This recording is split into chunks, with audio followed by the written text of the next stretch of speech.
Saturday and time for us to relax. So that's why we're in Studio 3, on the couch and out of the big formal studio. So I see that our two interior designers, Jean-Pierre and Rick, have come up with another idea for cushions for the couch. Now this to me, I don't know about you, but this to me indicates that if we had a possible guest sitting on the couch here with me, which thank goodness we don't have today, by the circular rings on it would be a perfect target if there was a sniper in the room or outside our studio complex. These are actually going from bizarre to ridiculous. They really are. And so we'd have to have a word with them about our cushions once again. You little... I nearly said sluts, but I wasn't going to say that in the first place. Right. We're going to be joined today by a mate of mine who is the proprietor and owner of, and I'll never get the description of it 100% correct, so I'm going to leave that to him to do. But it is a place, I can tell you, where I've been known to have the odd, very odd libation in my time. And I think it's probably one of the best known pubs in South Africa, actually in Southern Africa. We go to the little hamlet of Bathurst in the Eastern Cape and say hello to Gavin Kame, who is proprietor and owner of the Pig and Whistle, which, Gavin, explain to me what it is. Is it the longest running? I'll leave it up to you. What is it? Hi, Jeremy. Lovely to chat to you again. And I can confirm that I have met you occasionally at the pub at the Pig and Whistle. Yes. Which is the oldest continuously licensed pub in South Africa.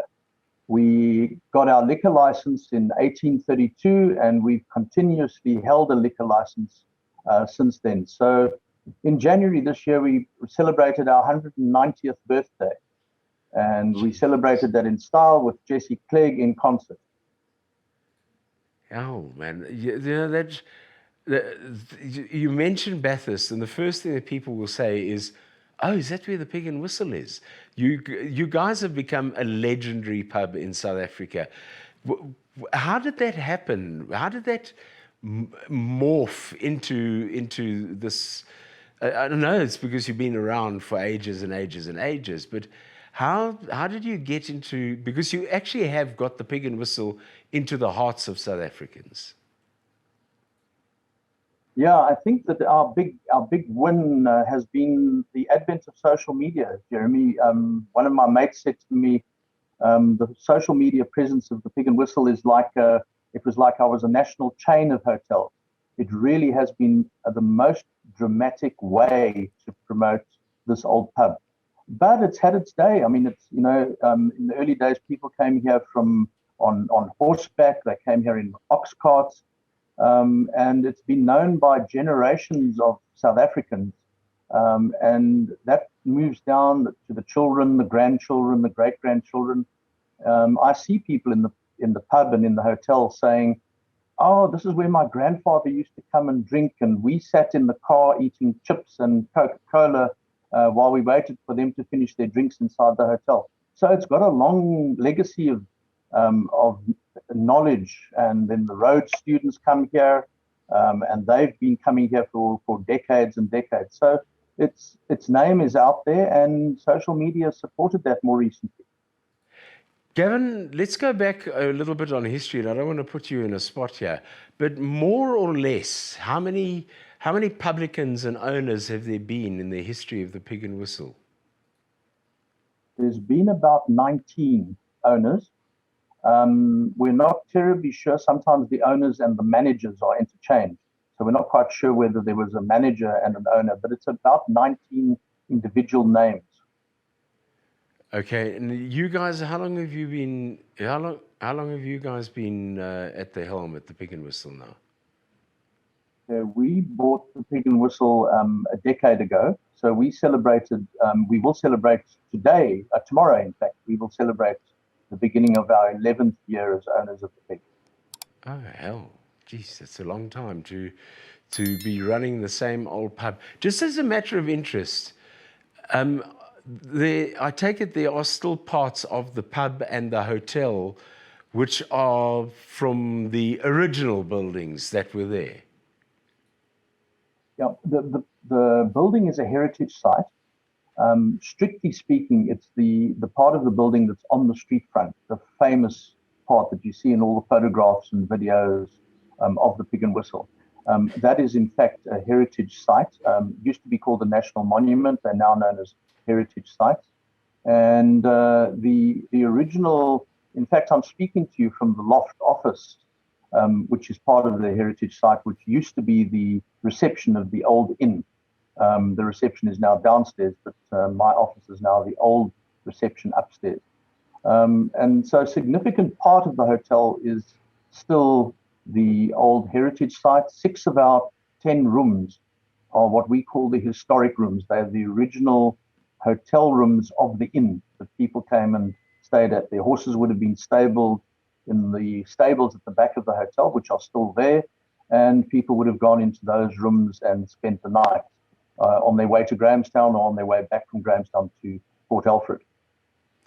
Gavin, it's not just locals that come into the Pig and Whistle, and when I say locals, I mean South Africans. You have a very strong local Bathurst link as well. But you get a fair amount of foreigners as well who've picked up on the Pig and Whistle in South Africa. Yes, we in fact, one of my stories is a couple that joined us from Australia, and their mates in Australia that they were talking to about their trip or forthcoming trip to South Africa. Their mate said to them, listen, you can't go to South Africa without adjusting your route to take you past the Pig and Whistle. And that made us feel really, really proud of what we do here. So we get an enormous number of, especially BC, BC was before COVID. We got a lot of German and British and Scandinavian tourists coming into the Pig and Whistle. Many of them have links to South Africa because of the heritage of settlements in South Africa, both British, German, Dutch. So those families and descendants of those families come out here to see where their ancestors lived and grew up, etc. So we do have a continuous stream of foreign guests, so-called foreign guests. Yeah.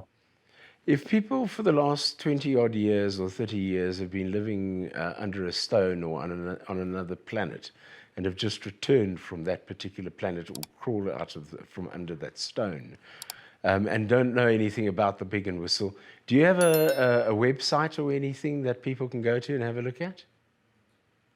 Yeah, we have a website that is www.pigandwhistle, spelled out, .co.za. And we also have a very active Facebook page, which is called @Historic Pig on Facebook. So you can get access to both. Obviously, the Facebook page is more active, and we put current news on and current photographs. And the web page is where you can book to stay, book for the accommodation, or to have a look at what we do and the restaurants, etc.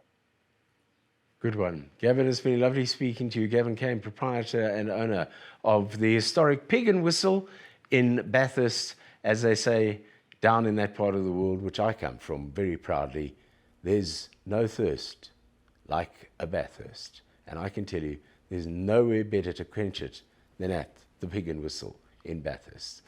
Right, let's get into the garden with Mel. And what I'll do is I'll throw this particular sniper's thing away so she can come in here and it doesn't look as dangerous as it should. And in Poppets. Hello. Hello. How are you? Full of popping energy. What can I say? Wonderful. So now we're going from Bathurst, Mm-hmm. where we've just been, Mm-hmm. to De Villiers. Yes. Do you know where De Villiers is? I know it's north of Pretoria. Yeah, it's off to the side, to the eastern side. Okay. Yeah. Right. And it's really, really nice out there. And I've been out there quite a lot of times, mainly to go and speak to 2 wonderful women. One of us who's unfortunately no longer with us, which is the great Margaret Roberts. I met her on numerous occasions, and as you say, she was a great and Yeah. wonderful lady. And now her daughter Sandy has taken over the reins at the Margaret Roberts Herbal Centre out in De Wilt. Okay. So it's a wonderful place. It's full of healing energy. They have the most amazing talks on Saturdays. And just being able to wander around and finding out more about what you can use to heal yourself is just one of the most amazing things. And of course, playing with all the herbs and vegetables and stuff. Sadie, thank you very much for taking time out to join us on Mansfield today. It's a pleasure to have you on the show. This must have been stepping into big shoes, to be honest. But were you raised for this purpose?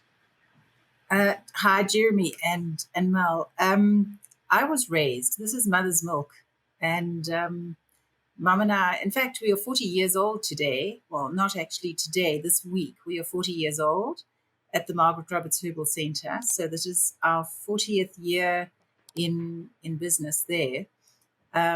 And I was literally raised as one of those flower children, a herb child.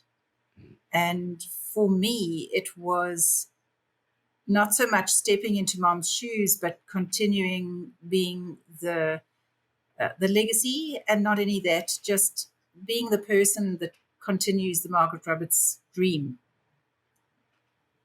And that's the way it is. I mean, if you go out there, you can see how much love goes into the whole thing.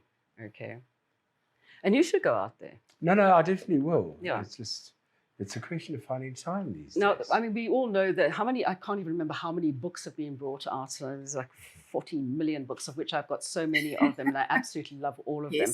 Like 100 new herbs and things like purslane and weeds. Well, weeds are just plants that are growing in places where people don't necessarily want them to grow. Exactly. But they're health-giving benefits. And you learn about stuff like ashwagandha, which you have growing out there as well. But it's mainly, for me, the story was about the seed saving.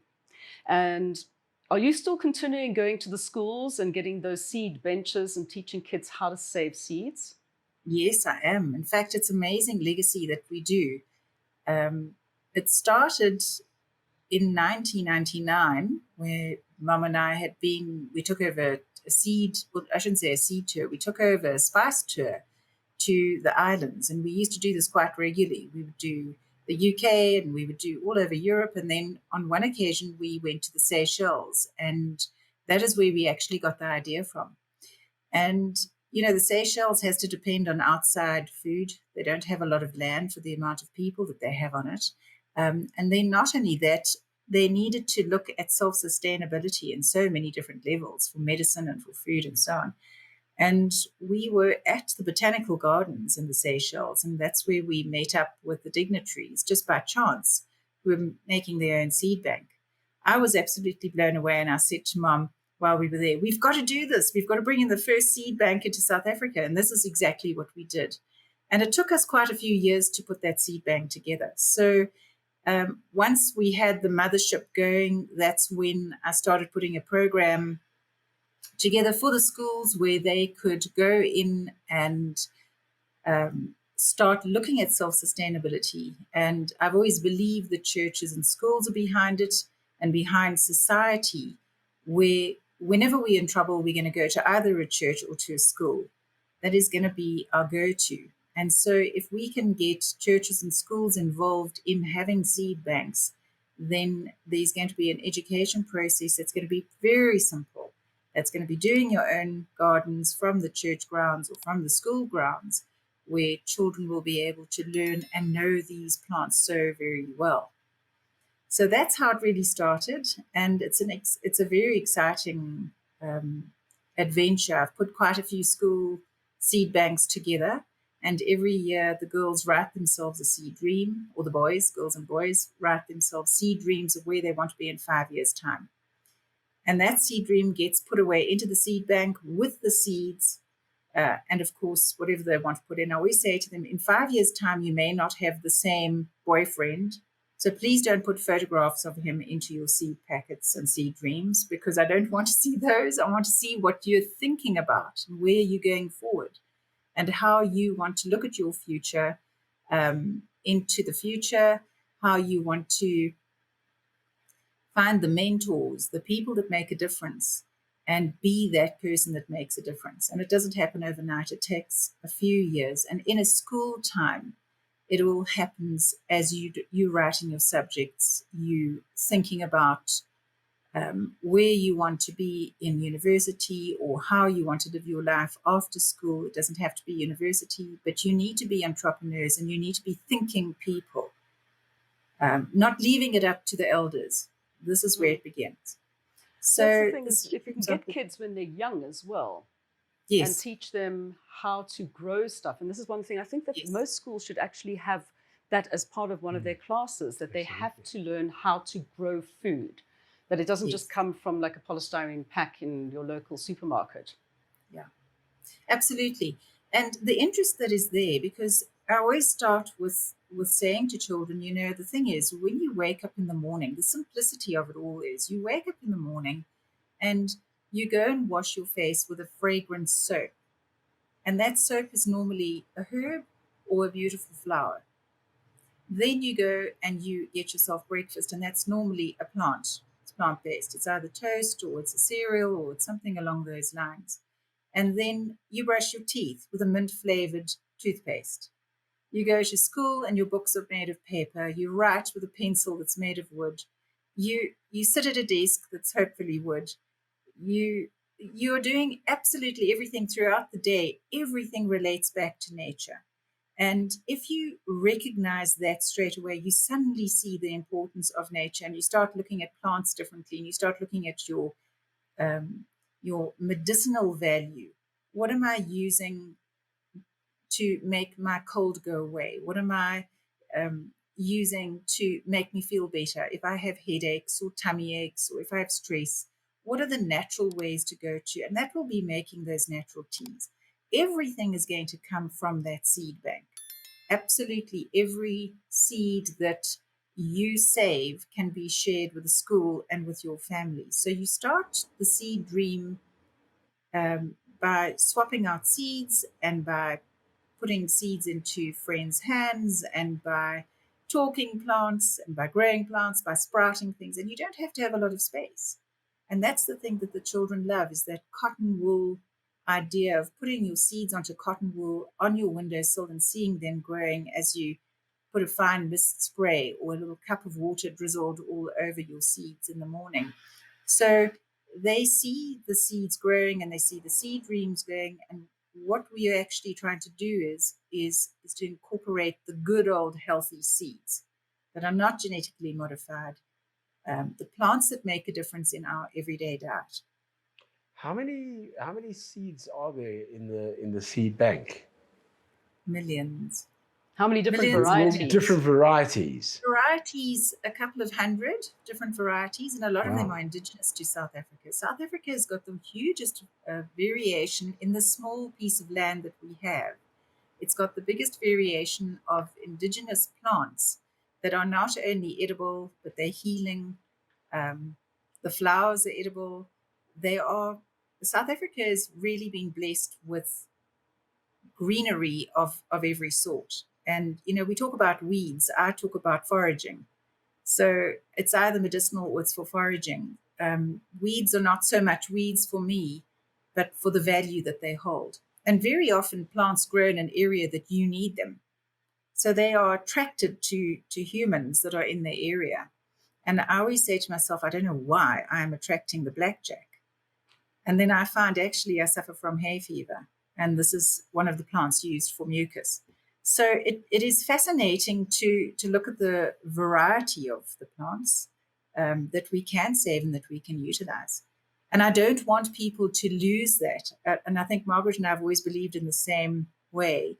I was always in the background making things happen, and Margaret was always in the foreground. And we worked together absolutely like the left and the right hand. We never fought. We had the same dreams and we had the same aspirations going forward. And I think having that, being able to bounce off each other, those amazing ideas, and talking about the plants, how we should be using them, and the importance of the seed bank and the continuation of using the herbs is a very exciting, unending conversation. Um, when you start talking about growing and using children or influencing children to grow, this is a long-term process, isn't it? It is a very exciting long-term process. I love it. I love these fresh young minds. I love the questions they have. I love the excitement about the youth. I think that they are getting it. They're all looking at their skins. They, of course, are all into the selfies and that sort of thing. So when I say to them, when you take a selfie of yourself, what is the most important thing? Do you look for a river behind you, or do you look for greenery, or do you look for flowers, or what makes you tick? And they all say, oh no, as much flowers as possible. As much as possible. It's got to look exciting. It's got to be interesting. So there's always a nature aspect that these kids look at, which is intriguing to me, because we think that they have their devices in their faces all the time, but they actually really are aware of what is going on out there. So for me to share things with the girls and the boys is as amazing. So, for instance, if we do lectures out on the farm and we have a lot of groups that come out to the farm to learn about herbs, we might be talking about making your own natural toothpaste. And then in another subject, we might be talking about how we're going to clear up our skins and what are the perfect herbs to use for skin. And of course, there are 100 different questions, because the youth always do have these 100 different questions, and lots of laughter. It's a fresh, energetic approach that I'm mad about. And as adults as well, you can also go and get some of the knowledge, because it's the first Saturday of every month. You have lectures. That's right. People have to book. All the information, of course, is online. So you're on Facebook and you have a website as well. Here, Sandy. That's right. Just give us the website details, Sandy. It's very simple. It's www.margaretroberts, all one word, .co.za. Okay, And you can buy all the books and everything from there as well. stunning. Yep. Sandy, thank you so Yeah. much for taking time out to join us today. It's been a pleasure talking to you. And where did she go? Poof! Gone. Just like that. Just like that. Like us. Like us. Poof. Poof.